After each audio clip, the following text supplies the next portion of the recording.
உலகெங்கிலும் நடக்கும் முக்கிய நிகழ்வுகளை குறுஞ்செய்தி வடிவத்தில் தெரிந்து கொள்ள ஆதன் செயலியை டவுன்லோட் செய்யுங்கள். ஆதன் செயலியை டவுன்லோட் செய்ய டிஸ்கிரிப்ஷனில் உள்ள லிங்கை கிளிக் செய்யவும்.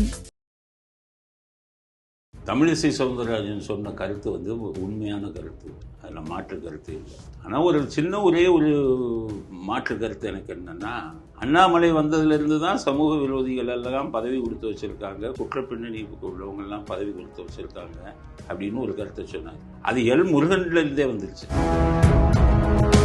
அண்ணாமலை அவர்களுக்கும் தமிழிசை அவர்களுக்கும் ஈகோ பிரச்சனை இருக்கா? ஆமாம், இந்த நீங்கள் வார் ரூம்னு வச்சுட்டு நீங்கள் பண்ணுறீங்கன்னு அதில் அண்ணாமலை அவங்களை மட்டும்தான் நீங்கள் ப்ரொமோட் பண்ணுறீங்க. மற்ற தலைவர்களுக்கு அது வந்து ஒரு ஓப்பனாக அரசியல் பண்ணுங்கிறேன் பிஜேபிக்கு. சும்மா நீங்கள் ப்ரொஜெக்ட் பண்ணிக்கிட்டு இல்லாதது இதெல்லாம் சொல்லி நீங்கள் ஓப்பன் அரசியல் என்ன சார் சொல்ல வரீங்க? அதிரடி மக்கள் நடைமுறை ஆட்சி யாருக்கு சப்போர்ட் இருக்கோ அதை வச்சுக்கிட்டு மக்களுடைய ஆதரவு பலம் தான் அப்படிங்கிறத வச்சுக்கிட்டு நீங்கள் பேசணும். தமிழின் மிக முக்கியமான செய்திகளையும் அரசியல் நிகழ்வுகளையும் உடனுக்குடன் தெரிந்து கொள்ள ஆதன் செயலியை டவுன்லோட் செய்யுங்கள். டவுன்லோட் செய்வதற்கான லிங்க் டிஸ்கிரிப்ஷனில் உள்ளது. ஆதன் நேயர்களுக்கு அன்பு வணக்கம். இன்று நம்மோடு ஓய்வு பெற்ற காவல்துறை அதிகாரியும் வழக்கறிஞரும் நேதாஜி மக்கள் இயக்கத்தினுடைய தலைவரும் ஆகிய திருமதி வரதராஜன் வந்துள்ளார். வணக்கம் சார். வணக்கம் சார். பாஜக கட்சிக்குள்ள ஒரு மோதல் இருப்பதாக நமக்கு தெரியுது.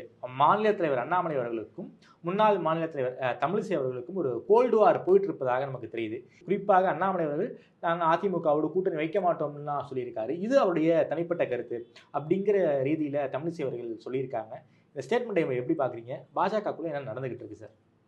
முதல்ல இவங்க ரெண்டு பேர்த்துக்கு நடந்த மோதல் அப்படி என்னன்னு பார்த்தீங்கன்னா, தமிழிசை சவுந்தரராஜன் சொன்ன கருத்து வந்து உண்மையான கருத்து, அதில் மாற்று கருத்து இல்லை. ஆனால் ஒரே ஒரு மாற்று கருத்து எனக்கு என்னென்னா, அண்ணாமலை வந்ததுலேருந்து தான் சமூக விரோதிகள் எல்லாம் பதவி கொடுத்து வச்சுருக்காங்க, குற்றப்பின்னணி உள்ளவங்கெல்லாம் பதவி கொடுத்து வச்சுருக்காங்க அப்படின்னு ஒரு கருத்தை சொன்னார். அது எல் முருகன்லேருந்தே வந்துருச்சு. தமிழிசை சவுந்தரராஜன் போனதுக்கப்புறம் எல் முருகன் என்றைக்கு வந்தாரோ அன்னைக்கே குற்றப்பின்னணி இருக்கிறவங்களை தான் அவங்க இது பண்ணி நிறைய பேருக்கு பதவியெல்லாம் கொடுத்தாங்க பிஜேபியில். அதை அண்ணாமலையும் தொடர்ந்து செஞ்சு வந்தார். அவ்வளோதான். ரெண்டாவது அவங்க சொல்லக்கூடிய குற்றச்சாட்டு வந்து ஐடி விங், பிஜேபி ஐடி விங்கில் பிஜேபி சம்மந்தப்பட்ட தலைவர்களே திட்டுறாங்க அப்படிங்கிற மாதிரி சொல்கிறாங்க. அதுவும் உண்மை தான். அது பிஜேபி ஐடி விங்காக செயல்படல. அண்ணாமலை அந்த ஐடி விங்கை தனியாக வச்சுட்டு வார் ரூம்னு அவருக்கு சாதகமான சில விஷயங்களை செய்கிறார். அதில் தப்பு இல்லை, தலைவராக இருக்கிறவங்க பண்ணிக்கலாம். ஆனால் தன்னுடைய சொந்த கட்சியை சேர்ந்தவங்களே திட்டுறது வந்து நாகரீகமான ஒரு விஷயம். அது வந்து பண்ணக்கூடாது. அந்த நடைமுறை எந்த கட்சியிலையுமே இல்லை. திமுக ஐடி விங்கில் போய் பாருங்கள், துரைமுருகனை திட்டுறானுங்களா, டிஆர் பாலுவை திட்டுறாங்களா? திட்டுற நடைமுறை இருக்கா? ஏடிஎம்கே ஐடி விங் எடுத்துக்கோங்க, எடப்பாடியை மட்டும் புகழ்ந்துக்கிட்டா இருக்காங்க. சரி, போலனாலும் பரவாயில்ல. ஏழுமணியை திட்டுறாங்களா, கேபி முனிசாமியை திட்டுறாங்களா? மற்ற தலைவர்களை திட்டக்கூடிய கலாச்சாரம் எந்த ஒரு கட்சியிலையுமே நடைமுறையில் இல்லை.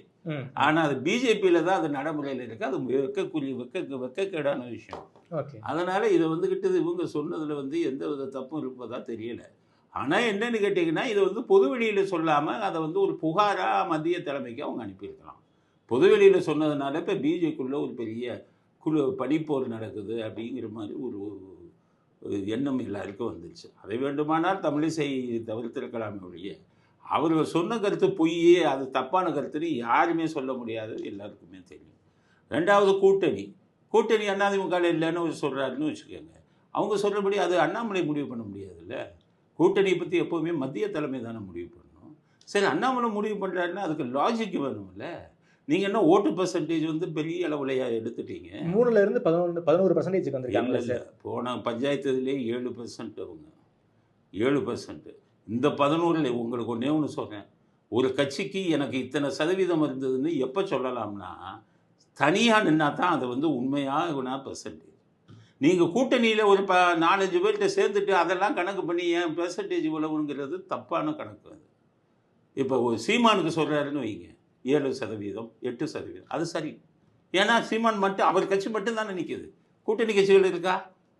அப்போ எப்போவுமே ஒரு கட்சியோட கூட்டணி சதவீதத்தை எப்படி கணக்கிடணும்னா தனியாக போட்டிடணும். போன தடவை பிஜேபி வந்து உள்ளாட்சி தேர்தலில் தனியாக போட்டி 7%ன்னு காமிச்சாங்க. அப்போ அதுதான் சரியான இதாக இருக்குமே ஒழிய, நீங்கள் ஒரு 5-6 பேரோட சேர்வீங்க, எனக்கு இவ்வளவுன்னு கணக்கு சொன்னீங்கன்னா எப்படி ஏற்றுக்கொள்ள முடியும்? அதனால ஜெயிக்கிற அளவுக்கு பிஜேபி தனிப்பட்ட முறையில் ஓட்டு வாங்கலை. அதனால் யாரோடையும் கூட்டணி இல்லைன்னு சொன்னீங்கன்னா இதே மாதிரி திமுகவுக்கு உதவி செஞ்சு 2 பேரும் நீங்கள் ஓட்டை பிரித்து அவரை திருப்பி ஜெயிக்க வைக்கிறதுக்கு நீங்களும் காரணமாவீங்க அப்படிங்கிறத. எடப்பாடி எப்படி குற்றம் சொல்லணும்னா அது மாதிரி நான் அண்ணாமலையும் குற்றம் சொல்லுவேன். தனியாக இப்போ நிற்கணும்னு நீங்கள் முடிவெடுத்தீங்கன்னா அது திமுகவுக்கு சாதகமாகும். அப்போ திமுகவுக்கு நீங்கள் துணை போகிறீர்கள். எடப்பாடி என்ன சொல்றாரு, 2026 பாஜகவோட கூட்டணி இல்லைன்னு சொல்றாரு. அண்ணாமலை 2026 பொறுத்த வரைக்கும் அதிமுகவோட கூட்டணி கிடையாதுன்னு தானே சொல்றாங்க. 2 பேருமே அதிமுகவோடும் பாஜகவோடும் கூட்டணி இல்லைன்னு சொல்றாங்க. முதல்ல 2 பேரையுமே தான் நான் குற்றம் சாட்டுறேன். எடப்பாடி கூட்டணி இல்லைன்னு சொன்னதும் தவறு. காரணம் தனிச்சு நின்று அவரால் ஜெயிக்க முடியுங்கிற சூழ்நிலை இல்லை. அதே மாதிரி பிஜேபியும் தனித்து நிற்பேன்னு சொன்னது தவறு. காரணம் அவர்களுக்கும் தனிச்சு நின்று ஜெயிக்கிற சூழ்நிலை இல்லை. 2வது 2 கட்சி தலைவர்களுக்கும் நான் என்ன சொல்கிறேன்னு கேட்டிங்கன்னா உங்கள் 2 பேத்துக்கும் முதிர்ச்சி இல்லைங்கிறது தான் என்னுடைய கருத்து. எந்த ஒரு அரசியல் தலைவரும் கூட்டணியை ரகசியமாகத்தான் வச்சுருப்பாங்களே ஒழிய போட்டு உடைக்க மாட்டாங்க. அந்த எலெக்ஷனுக்கு 2 வருஷத்துக்கு முன்னாடியே கூட்டணியில் எந்த அரசியல் கட்சியாச்சும் சொல்லியிருக்காங்களா? எந்த அரசியல் கட்சி தலைவராச்சும் சொல்லியிருக்காங்களா? பாருங்கள், கருணாநிதி எல்லாம் கூட்டணியை ரகசியமாக வச்சுருப்பாரு. ஜெயலலிதா அவர்கள் கூட கடைசி நேரத்தில் தான் கூட்டணியை முடிவு பண்ணுவாங்க. எம்ஜிஆர் இருக்கும்போது எந்த ஒரு அரசியல் சாதுரியமுள்ள தலைவர்கள் எல்லாம் கூட்டணியை ரகசியமாக தான் வச்சுருப்பாங்க. கூட்டணி முடிவுகளை வெளியில் சொல்ல மாட்டாங்க. 2 தலைவரும் வெளியில் சொல்கிறீங்கன்னா உங்கள் 2 பேர்த்துக்கும் அரசியல் முதிர்ச்சி இல்லைங்கிறது தான். எடப்பாடிக்கும் அண்ணாமலை 2 பேர்த்துக்குமே உங்களுக்கு அரசியல் முதிர்ச்சி இல்லைன்னு தான் நான் சொல்லுவேன். கூட்டணி ரகசியத்தை எப்படி நீங்கள் வெளியில் சொல்கிறீங்க? இன்றைக்கி இருக்கிற சூழ்நிலை 2 வருஷத்துக்கு அப்புறம் இருக்குமா? மாறுறதுக்கு வாய்ப்பு இருக்குல்ல. எத்தனையோ பிரச்சனைகள் வரும், எத்தனையோ மாற்றங்கள் வரும். அதனால் கூட்டணியை பற்றி பேசியது 2 பேரும் தப்பு. இப்போ 2வது இந்த சதவீத ஓட்டுகளை வச்சுட்டு ஜெயிப்போங்கிற நீங்கள் சொல்லிக்கிட்டு இருக்கிறது அது அதை விட கோமாளித்தனமான விஷயம். 2 பேரும். ஓகே சார், உள்ளுக்குள்ள எதுவும் மோதல் இருக்கா சார்? அதாவது 2 பேருக்கும் ஈகோ பிரச்சனை, அண்ணாமலை அவர்களுக்கும் தமிழிசை அவர்களுக்கும் ஈகோ பிரச்சனை இருக்கா? ஆமாம், நீங்கள் இந்த வார் ரூம்னு வச்சுட்டு நீங்கள் பண்ணுறீங்கல்ல, அதில் அண்ணாமலை அவங்களை மட்டும்தான் நீங்கள் ப்ரொமோட் பண்ணுறீங்க. மற்ற தலைவர்களுக்கு அது ஒரு இது வரும். அது அவருக்கான தனிப்பட்ட ஐடிவிங் தானே சார்? இல்லை, உங்களுக்கு வார் ரூம்னு வச்சுருக்கோம். அது பிஜேபி தலைவராக தானே வச்சுருக்காரு. பிஜேபி தலைவர்னா பிஜேபி கட்சி சார்பில் தானே அவர். அப்போ பிஜேபி கட்சியும் வளர்க்கணும் இல்லை, நீங்கள் வெறும் இவர் மட்டும் நீங்கள் வளர்க்கக்கூடாது, தப்பு இல்லை அது. அதனால் மற்ற தலைவர்களுக்கு கோபம் வரும். 2வது அண்ணாமலை குறுகிய காலத்தில் நிறைய புகழ் அடைஞ்சிட்டார். அந்த புகழ் அடைஞ்சதுக்கு காரணமே இணையதளம் தான். இணையதளத்தில் அவர் பணத்தை நிறைய செலவு பண்ணி நிறைய நான் பார்க்குறேன். நானும் வீடியோவில் டெய்லி பேசிக்கிட்டு இருக்கேன். நான் தான் பார்க்குறேன். இல்லை, கமெண்ட்டு வர்றது பூரா பொய், போகஸ். அந்த மாதிரி ஐடி ஒருத்தன் 50 ஒரு கால் சென்டர் மாதிரி 100 பேரை வச்சு வேலை வாங்கிக்கிட்டு இருக்காங்க. ஏன்னா எனக்கு ஏதாச்சும் ஒன்று போட்டோம்னா வாழ்க அண்ணாமலை, ஜெய் அண்ணாமலை, அண்ணாமலை வருங்கால முதல்வர், எல்லாம் போகஸ் ஐடி. ஒரு ஆள் 10 ஐடி வச்சுக்கிட்டு இப்படி ஒரு செயற்கையான இது எதுக்கு? எந்த ஒரு வெற்றி பெற்ற மிகப்பெரிய தலைவர்கள் எல்லாம் செயற்கையாக தங்களை கொண்டாந்தவங்க ஜெயிச்சதா சரித்திரம் இல்லை. இயற்கையாக மக்கள் மத்தியில் போய் மக்கள் விரும்பி வரக்கூடியவர்கள் தான் நெடுங்காலம் தலைவர்களாக இருந்திருக்காங்க.